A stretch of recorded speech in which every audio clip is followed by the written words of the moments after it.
Hello guys, नमस्कार। अभी मैं मेरा पिछला वीडियो था वो कपास के बारे में था। जो मेरे पीछे आपको खेत दिख रहा है, ये यहाँ से स्टार्ट होता है। कई एकड़ में कपास की बुआई की हुई है, आप देख सकते हो मेरे पीछे पीछे पीछे पीछे पीछे पीछे।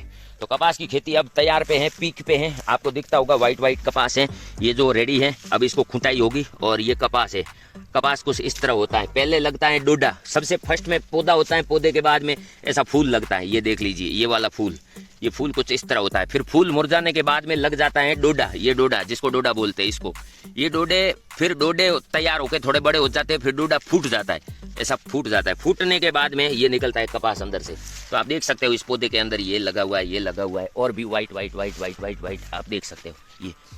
तो कपास की खेती का व्लॉग मेरा बनाया हुआ है चैनल में, जाके आप देख सकते हो। और अब मैं आगे चल रहा हूँ, बाजरे की खेती में आ रहा हूँ। तो ये राजस्थान की खेती है, राजस्थान के जोधपुर डिस्ट्रिक्ट की। ये जो देख रहे हैं ना आप, ये है हमारे दुश्मन। ये जिन जिन के पेड़ हैं, ये यहाँ पे ये नष्ट की हुई है खेती, ये हमारे है दुश्मन, जिसको हम बोल सकते हैं जंगली सुअर। हमारे यहाँ जंगली सुअर हैं, वो हमारे खेतों को बहुत नुकसान पहुंचा रहे, बहुत से भी ज़्यादा नुकसान पहुंचा रहे। आप देख सकते हो ये कुछ भी खाते नहीं है, खाने से ज़्यादा वो इतनी ज़मीन की आड़ी पाड़ी करके रख देते हैं। ये बाजरे की खेती है, सारा का सारा नष्ट करके रख दिया है सुअर। और जिसको नील गाय बोला जाता है, हमारे इस देसी लैंग्वेज में रोजड़ा बोलते हैं, रोजड़ा। नील गाय और सुअरों का यहाँ आतंक बहुत खतरनाक है। आप देख सकते हो किस प्रकार ये खेती नष्ट करते हैं। ये मैं खड़ा हूँ अब बाजरे की खेती में। बाजरे की खेती 5 महीने के बाद में हमारे हाथ में बाजरा आ जाता है, हमारी थाली तक। और इसका जो पौधा होता है वो इस सीज़न में ही होता है, बारिश के सीज़न में। 6 से 6.5 फीट का पौधा होता है बाजरे का। और अच्छा अगर कोई बाजरे का बीज रहा, वो पौधा 8 या 9 फीट हाइट तक का भी होता है। ये सिरा होता है, वो किसी किसी में कोई अच्छा बीज होता है उसका 1.5 फुट तक सिरा होता है। ये हमारा 9 इंच से 10 इंच का सिरा है, हमारी घर की खेती का ये बीज है। ये हमने कोई मार्केट से नहीं लिया हुआ है। तो अब ये बाजरा पकने को तैयार है, पक के रेडी हो चुका है। अब अगले 1 हफ्ते के अंदर इसकी खूंटाई चालू हो जाएगी। ये कुछ इतना खूंट के लेके जाएंगे, और बाकी का जो पौधा है वो सूखने तक वेट करेंगे। ये खूंटाई होने के 1 हफ्ता बाद सूखने तक वेट करेंगे। उसके बाद ये सूख जाता है तो हम इसको तोड़ते हैं ज़मीन से, नीचे से, यानी पूरा ज़मीन से। और इसकी हो जाती है फिर कटिंग। कटिंग होने के बाद में ये जाता है गायों के लिए, और गायों का चारा बन जाता है। तो अब आप कई एकड़ में देख सकते हो ये बाजरे की खेती है। जहाँ जहाँ मैं हाथ घुमाता हूँ, यहाँ इस तरह सूर्य है, तो आप देख सकते हो बाजरे की खेती में मैं खड़ा हूँ अभी। और पिछला व्लॉग मेरा जो कपास का था, वो कपास की खेती है वो उधर है, उस बाजू, इधर बाजरे की है। तो बाजरे की बुआई में भी मेहनत बहुत लगती है, दवाई बहुत लगती है। लेकिन बाजरे की खेती को ज़्यादा दवाइयों की और स्प्रे की ज़रूरत नहीं रहती है, कंपेयर फॉर कपास हो गया, मूंगफली हो गया इस सीज़न। लेकिन इनका जो इसको जो नष्ट करने वाले जो सुअर और ये होते हैं ना, ये हमें बहुत दुख देते हैं, बहुत, मतलब आप सोच नहीं सकते हैं इतना दुख देते। अगर मेरा वीडियो एमपी या यूपी के किसान देख रहे हैं, या फिर महाराष्ट्र के किसान देख रहे हैं, तो मुझे ज़रूर बताएं कि आप लोगों के यहाँ पे भी सुअर वगैरह आते हैं या नहीं। मैं वैसे तो यहाँ खेत के अंदर घूमने ही आया था, लेकिन अब आगे कौन सी दिशा में जाऊँ कुछ समझ में नहीं आ रहा है। क्योंकि खेत होता है वो इस टाइम, यानी शाम के टाइम में जो होता है, वो ज़मीन बहुत हीट देती है, गर्म बहुत होता है। अब मेरे कपड़े हैं वो पसीने से भीग चुके हैं पूरे के पूरे। यहाँ पे ये जो डंडे लगा के रखे हैं, ये एंड तक लगा के रखे हैं, वहाँ से स्टार्ट करते हैं और यहाँ आगे भी मतलब एंड तक जाते हैं, वहाँ पे भी। तो ये क्यों लगा के रखते हैं? क्योंकि इस डंडों के अंदर ये तार रखते हैं, ये वाली, ये ऐसे कुछ कैप लगा के तार रखते हैं। ये 1, ये 2, 2 तारें खींच के रखते हैं। और इनमें छोड़ा जाता है शाम के टाइम में करंट। वो इलेक्ट्रोनिसिटी वाला डायरेक्ट वाला करंट नहीं आता है हाई लेवल का, एक बैटरी के जरिए करंट दिया जाता है इन तारों के अंदर, ताकि वो इस छोटे मोटे जंगली जानवरों से इस खेती को बचा सके। बस उनको नुकसान कुछ भी नहीं होता है, जानवर को सिर्फ एक झटका लगता है, एक फटका लगता है। और ऐसे बहुत सारे भाई हैं, जो एक वीडियो था मेरा फेसबुक पे, इसके बारे में मैंने जब बताया था तो लोगों ने नीचे ज्ञान देना चालू कर दिया, आप ये कर रहे हो, पाप कर रहे हो, वो कर रहे हो, ऐसा आपको नहीं करना चाहिए। अरे भाई, अगर हम जानवरों से ये खेती बचाएंगे नहीं तो आप लोग क्या खाओगे हैं? आप लोग सर्वाइव कैसे करोगे? तो हम लोगों को मजबूरी में उनको रोकना पड़ता है। वो भी खाते हैं, ऐसी बात नहीं है कि नहीं खाते हैं, लेकिन वो खाने से ज़्यादा हमारी खेती नष्ट कर देते हैं, तो वो नुकसान बहुत बड़ा हो जाता है। इसके लिए ये एक सहारा है तार का, आप समझ सकते हो। जो लोग समझते हैं, जो खेती में पसीना बहाते हैं, उनको पता है कि एक बहाना होता है सिर्फ और सिर्फ खेती को बचाने का। बाकी ना सूअर किसी से न रहते हैं, ना नील गाय किसी से रहती हैं, वो अपने हिसाब से चलती है, अपने हिसाब से ही काम करती हैं। जो घास है वो भी बहुत ज़्यादा है इस वक्त, कचरा देख सकते हो आप, कितना ही खतरनाक कचरा है, कितना ही, आप देखिए। तो ये कचरा भी निकालना पड़ता है, और ये इतने बड़े बड़े खड्डे कर देते हैं वो सूअर आते हैं। तो अभी इस जगह पे कुछ भी नहीं छोड़ा उन लोगों ने, सारे वो आपसी में लड़ाई कर करके ना, लड़ाई कर करके ये नष्ट कर देते हैं। तो अभी मैं बाजरे की खेती से निकल कर आ गया हूँ कपास की खेती में। ये जो वाइट वाइट दिख रहा है यही कपास है, इसको ही कपास बोला जाता है।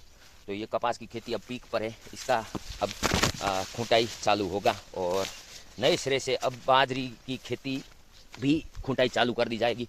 अब रायडे की बुआई होगी, जिसको रायडा और गेहूं दो खेती अब बुआई होगी चालू अगले 20 दिन के अंदर अंदर, और ये खेती कंप्लीट हो जाएगी अगले 20 दिन के अंदर।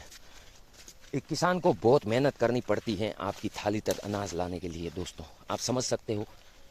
अगर आप वास्तव में एक किसान के बेटे हो तो मेरी बात समझने के, बोलने की ज़रूरत ही नहीं, आप उससे पहले ही समझ जाते हो। अगर आप शहरी सिटीज़ में रहते हो, कोई अलग से जॉब करते हो, जैसे कोई साइंटिस्ट हो गया, कंप्यूटर इंजीनियर हो गया, या किसी आईटी जॉब में हो गया, तो आप समझ सकते हो कि हमारी मेहनत कितनी होती है आपकी थाली तक अनाज लाने की। एक किसान को बहुत मेहनत करनी पड़ती है, अपनी फसल उसको जंगली जानवरों से भी बचानी पड़ती है, और अपनी फसल को ज़्यादा बारिश से भी बचानी पड़ती है। बहुत ज़्यादा मेहनत करनी पड़ती, बहुत ज़्यादा। तो उधर जो खेती है वो दूसरे की है, ये वाली जो मैं बता रहा हूँ, तो ये दूसरे की खेती उधर, वो गंवार की खेती है, जिसको गंवार फली बोलते हैं। अगर आपने गंवार फली की सब्ज़ी खाई है तो आपको पता होगा, ये गंवार की सब्ज़ी है, फली है। और वो गंवार की खेती भी अब पूरी पीक पे ही है वो भी।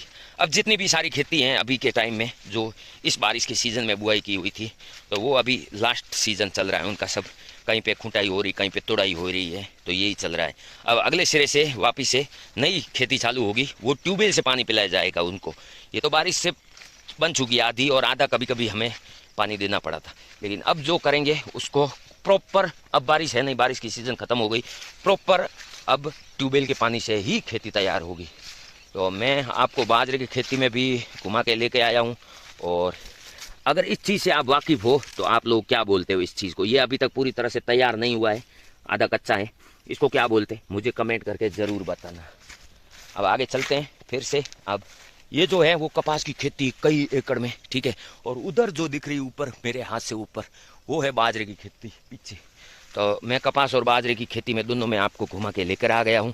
अब आ गया हूँ मैं जहाँ पे सीधी ज़मीन तैयार करके रखी है हमने। यहाँ पे है जो ज़मीन तैयार करके रखी है, ये पाइप लाइनें भी लेकर आए, वहाँ पे हैं वो फंवारे चल रहे हैं, आप देख सकते हो वहाँ पे फंवारे चल रहे हैं, वहाँ पे वो पानी के। तो ये ज़मीन पानी पिलाने के लिए छोड़ी है, ये लाइन भी चालू है। और पीछे उधर वो किसान बैठा है, क्या कर रहा है भाई? उधर दवाई छाड़ रहा है, वो कैसे छाड़ रहा है अपन देखते चलो। खेती के अंदर दवाई कैसे दी जाती है वो बताते हैं। ये खेती है वो रायडे की है, इसके अंदर रायडा डाल दिया है, और अब ये भाई बैठा है हमारा, ये दवाई लगा रहा है। जो खेती के अंदर जिसको दवाई छोड़ी जाती है वो ऐसे कुछ इस प्रकार छोड़ी जाती है। ये अभी हम फर्स्ट व्लॉग में बनाए थे, ये दवाई अभी लेकर आए, फिर इस दवाई को इस पाइप के अंदर छोड़ा गया है। येलो कलर की दवाई है, ये पानी डालना पड़ता है, दवाई और पानी, फिर ये पंप लगा हुआ है, और ये लाइन में दवाई चढ़ी जाती है, यानी इस लाइन के अंदर ये सप्लाई हो गई इस दवाई की। अब ये लाइन के जरिए ऐसे होके उधर खेती में चल रही है उधर। तो ये कुछ इस प्रकार है। तो अब ये रायडे की खेती है, और वैसे इसको ज़्यादा फर्स्ट में स्प्रे नहीं करना पड़ता है, क्योंकि ये जो ज़मीन में कचरा होता है उसके लिए ज़्यादा करना पड़ता है। ये वाला कचरा जैसा ऐसा ये दिख रहा है, ऐसा कचरा वापस दोबारा से इस खेती में ना लगे, उसके लिए वो करना पड़ता है सबसे पहले। और उसके बाद में 5 से 6 बार और स्प्रे करना पड़ता है, दवाई देनी पड़ती है, तब जाके ये तैयार होती है। क्योंकि आजकल आप सभी को पता है, किसान से ज़्यादा, मतलब किसान से ज़्यादा जो किसान 50 साल से मेहनत कर रहा है, उसको समझाने और सिखाने वाले दुकानदार बैठे हैं कि आप ये वाली दवाई लीजिए, इसका रिजल्ट अच्छा है, ये है वो है। और किसान भोला होता है, उनकी बातों में आ ही जाता है और वो लेकर आता है। तो ऐसी बहुत सारी कंपनियां हैं जो खोटा माल बेच के किसानों से पैसे कमा रही है और उनका काट रही है, यानी हमारा काट रही है। और ये कचरा तो ऐसे ही रहता है, वापस उग जाता है। और ये पानी है, ये दवाई इसमें मिक्स होकर ये पानी गिर रहा है, इसलिए येलो कलर टाइप हो रहा है, आप देख सकते हो, जिसके अंदर झाग है। तो दवाई तो सबसे पहले हो गई आज के ज़माने में खेती के अंदर।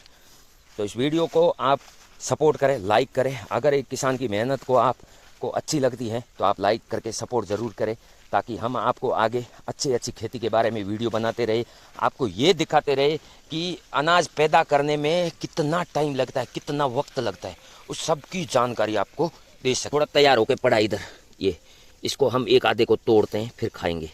इसको दो तोड़ देते हैं, तो ये दोनों हम खाएंगे धो के। आगे जाके थोड़ा धोना पड़ेगा, इसको गंदा होगा ये, तो इसको धोएंगे पहले साफ़ पानी से। अब साफ़ पानी कहाँ मिलेगा, ये तो दवाई वाला है, हम पीछे देखते आए।